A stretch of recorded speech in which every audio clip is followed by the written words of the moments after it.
আসসালামু আলাইকুম, back to my channel Rupsina কিচেনে আপনাদের সবাইকে স্বাগতম। আজকে আমি বেসনের সঠিক ব্যাটার সহ বেগুনি বানিয়ে দেখাবো। অনেকেরই বেসনের ব্যাটারটা ঠিকঠাক হয় না, তো আজকে আমি আপনাদেরকে সঠিকভাবে দেখাবো। চলুন তাহলে দেখে নেওয়া যাক। বেগুনি বানানোর জন্য প্রথমে নিয়ে নিচ্ছি 1 কাপ বেসন। এবার আমি বেসনটাকে চেলে নেব, যাতে বেসনে কোনো ময়লা থাকলে ওটা চলে যায়। আর বেগুনিটাকে অনেক বেশি মুসমুসে করার জন্য দিয়ে দিচ্ছি 3 টেবিল চামচ চালের গুঁড়া। এবার দিয়ে দিচ্ছি 1/2 চা চামচ হলুদ গুঁড়া, দিচ্ছি 1/2 চা চামচ লাল মরিচের গুঁড়া, দিয়ে দিচ্ছি স্বাদ মতো লবণ, দিয়ে দিচ্ছি 1/4 চা চামচ বেকিং পাউডার। আপনারা চাইলে বেকিং সোডাটাও ব্যবহার করতে পারবেন। এবার আমি শুকনো উপকরণগুলি খুব ভালোভাবে মিশিয়ে নেব।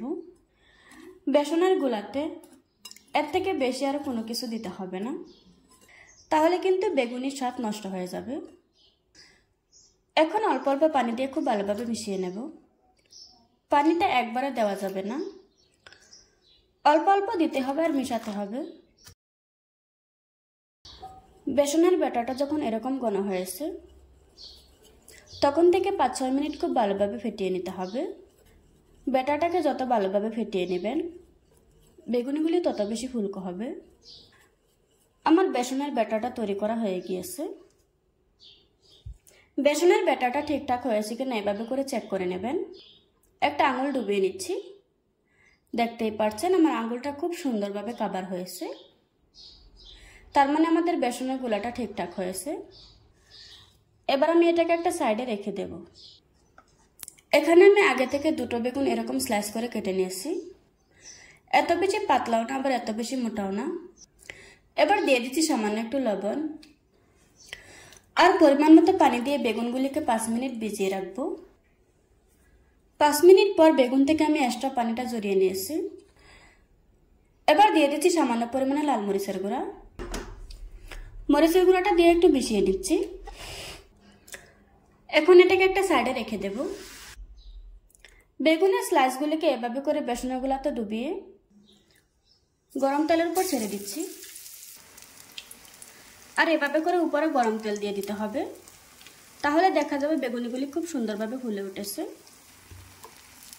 যখন একটা ফুলে উঠবে, তারপর আমি আরেকটা বেগুনি দিয়ে দিচ্ছি।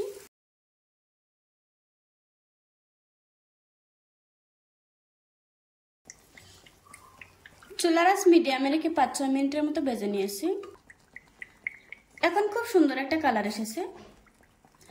এবার আমি তেল ঝরিয়ে একটা প্লেটে তুলে নেব।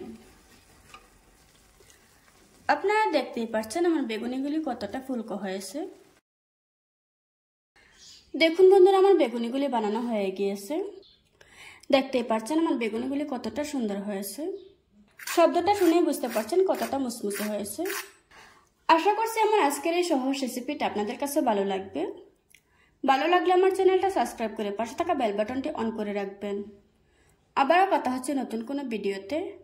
ততক্ষণ সুস্থ থাকুন, ভালো থাকবেন। আল্লাহ হাফেজ।